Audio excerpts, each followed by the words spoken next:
Hey, Warren Mark here. Today I'm going to be ranking all 11 studio albums by Machine Head. I've been wanting to do this for quite a while. Um, in the background, I am playing my solo album, my second solo album. It's just a project that I've been working on. So this is, you can get this on Bandcamp and listen to it if you like. Yeah, it's only for $1. You can get the digital copy for $1. Check it out. Let me know what you think. Hopefully you'll like my solo album. This is Bloodline Damage Done. There's 7 tracks on here. Check it out. But yeah, I'm going to be ranking all 11 studio albums by Machine Head. So yeah, Machine Head is a metal band from Oakland, California. They formed in 1991 by Rob Flynn, who is the only OG member left in the band. He was a member of Violence. He played guitar in that thrash metal band.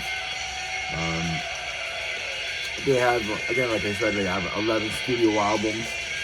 And yeah, and I'm really excited to rank their albums right now. They're one of my favorite bands.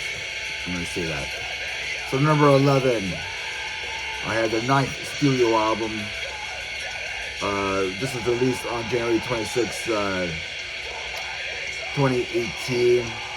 And that is Catharsis.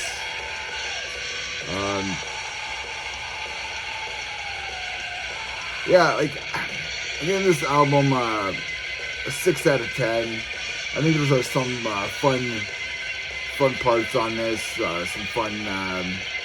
some cool tracks. Like, I don't think the album's totally bad. I still gave it a 6 out of 10. There's some stuff that reminded me of like new metal back in the day and stuff like that. I didn't hate it. 6 out of 10 there. At that time, September 2018, both guitarists, Phil Demo, and the drummer David McLean, he left the band because of the musical direction of this album. But what's funny is that at the time, the album is credited as co-written by all the members of the band. It hasn't happened since like The More Things Change, 1997. So that kind of makes no sense to me. Like all the band members were credited with co-writing this album. Meanwhile, they left the band because they didn't like the musical direction of this album. So that doesn't make sense to me. So it's like you guys had input on this album, but you guys left because you guys didn't like the direction that it was going. So that to me doesn't make sense. I don't know. But oh well, that's the music business for you, right? So number 10. I have the 4th studio album, Supercharger. This was released on October 2nd, 2001. So after 9/11 on No Runner Records. It was a commercial failure. They tried to get on the radio. This is the last album to have Arthur Luster on guitars. I gave this album a 6.3 out of 10. It's actually, honestly, it's heavier than I remember it to be. It's a pretty heavy album. There's some parts that they try to make it sound radio heavy or something. I guess you could say they're trying to hit that commercial success. Some of the songs were alternative metal, I guess you could say, but. Was it a failure? Yeah, it's a failure because that's what it says. So that's my number 10. Number 9, probably won't surprise people. So I had their latest album, Unatoned, which was released on April 25th, 2025. So it was the last year on Nuclear Blast. I did review this album. It's the first to feature Rocco Drugs. on guitar. I give this album a 7 out of 10. I think it's a good album. It grew on me. I don't think it's not their worst album. I think there's some really heavy hitters on here. I think it was a disappointing album at the time, but it has grown on me. There's some like really catchy stuff on here. Artwork's pretty cool. I was hoping more of like the album before this, but again, this is not their worst album. Yeah, I know a lot of people were very disappointed of that album. That's for sure. Number 8. Maybe it might surprise some people. I have Through the Ashes of Empire. This is the band's 5th studio album, released on October 27th, 2003 on Roadrunner Records. Back to their groove metal and thrash metal roots on here. It's the first album to feature Phil Demo. I gave this album a 7.75 out of 10. So it's kind of like it's a big jump compared to those last 3 albums where they were like, you know, like a 6, 7, you know. I told you I gave it a 7. I was being generous, but yeah, like, this is a 6.75. It's kind of like a big step up. It's a really, really good album. I won't say it's a great album. I guess not my favorite of them, but like this is definitely a step up.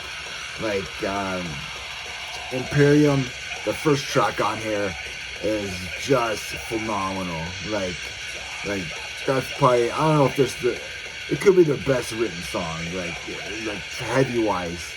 But yeah, like that first track on here, they got back into, like I said, like their roots, I guess you could say, after releasing Supercharger. But this album just kicks ass, so that's my number 8.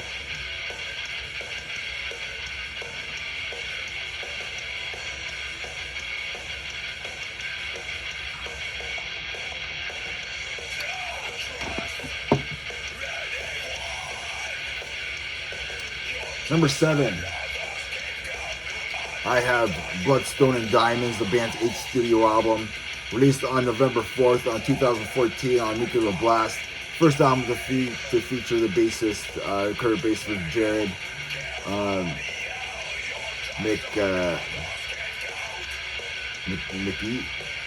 McEachern?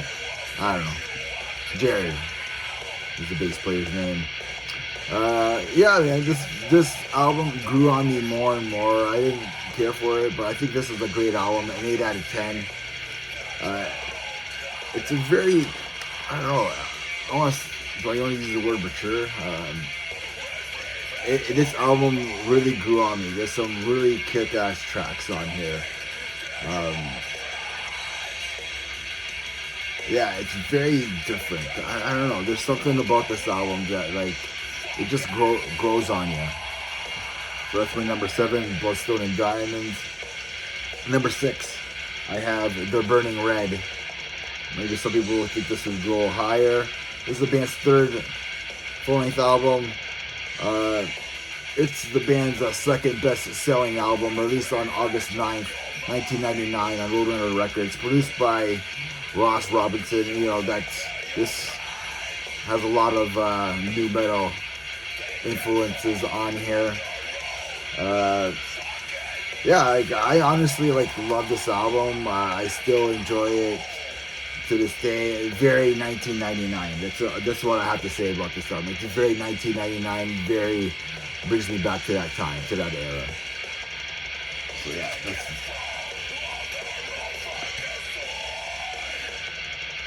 what I got here. Number 5, I have the 10th studio album of Kingdom and Crown. I don't know, man. I really love this album. This was released on August 26th, 2022 on Nuclear Blast. Vaughn from Decapitated is on guitar on here, and Matt Alston is on drums. It's a concept album of 2 characters, Ares and Eros, who both go on their own like killing spree, following the death of their loved ones. An 8.5 out of 10 is what I gave this album. It's a pleasant surprise. I still enjoy this album. I think Rob Flynn just sings his ass off on this album, and that's why it's ranked so high. It's a fantastic album. Number 4, on to The Locust, the band's 7th studio album, released on September 27, 2011 on Roadrunner Records, produced by Rob Flynn. The last album to feature the longtime bassist Adam Deese on bass there. I think every song on here is a killer from beginning to end. I give this album a 9 out of 10. I thought this album was like phenomenal when it came out at that time.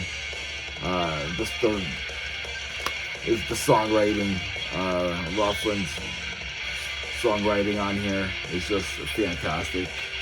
What's that? Even though it's like Locust, that song Locust, it's like a 7-minute song, but like it's so catchy, like it's almost like a radio track. I don't know, man. He just wrote his ass off on that album. Number 3, I have The More Things Change, the 2nd studio album. This used to be like my number 1 favorite Machine Head album, but like over time, this got me into the band. Released on March 25th. In 1997, the album got me into the band, like I was saying. Last album to feature Logan Matter, and the first to feature David McLean on drums there. Produced by Colin Richardson. This album is so raw, it's so aggressive and heavy.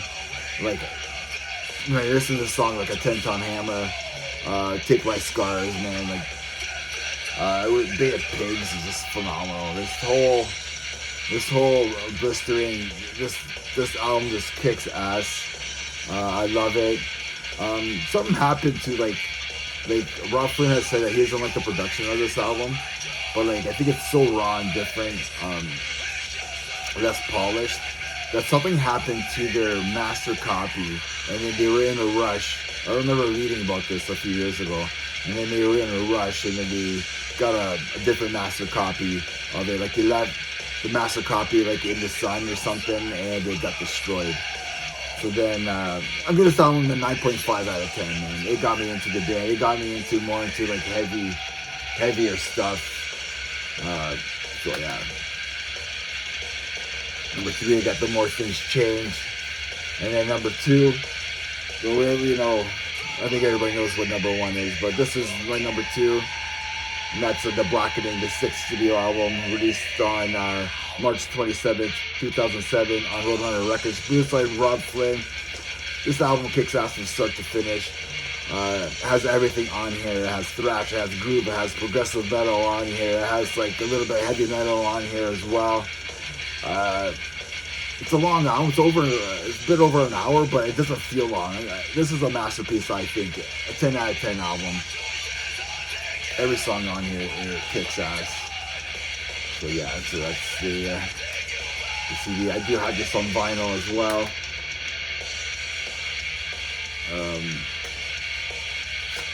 I have this album on cassette. I would love to have it on vinyl. I'm gonna say that. And then number 1 album, if you haven't guessed it, is Burn My Eyes, their debut album, released on August 9th. 1994, Roadrunner Records. It became Roadrunner's best-selling album until Slipknot came with their self-titled debut album and like kicked them out at the top spot.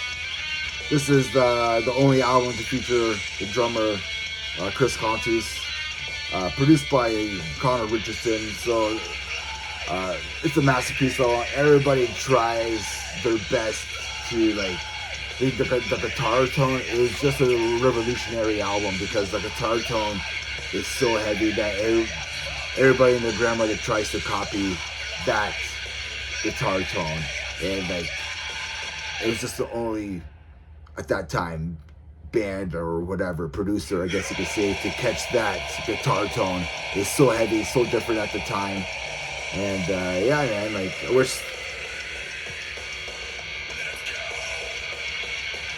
I mean, it's a 10 out of 10 album. Yeah, I mean, if people put The Blackening #1, I wouldn't be disappointed.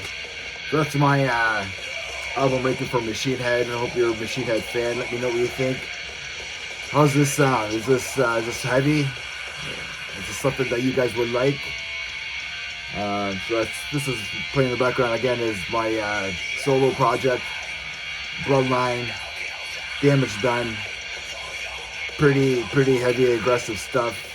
Let me know what you think. Hope you really enjoyed my Machine Head ranking. Check you guys later, and remember, metal never dies. Cheers.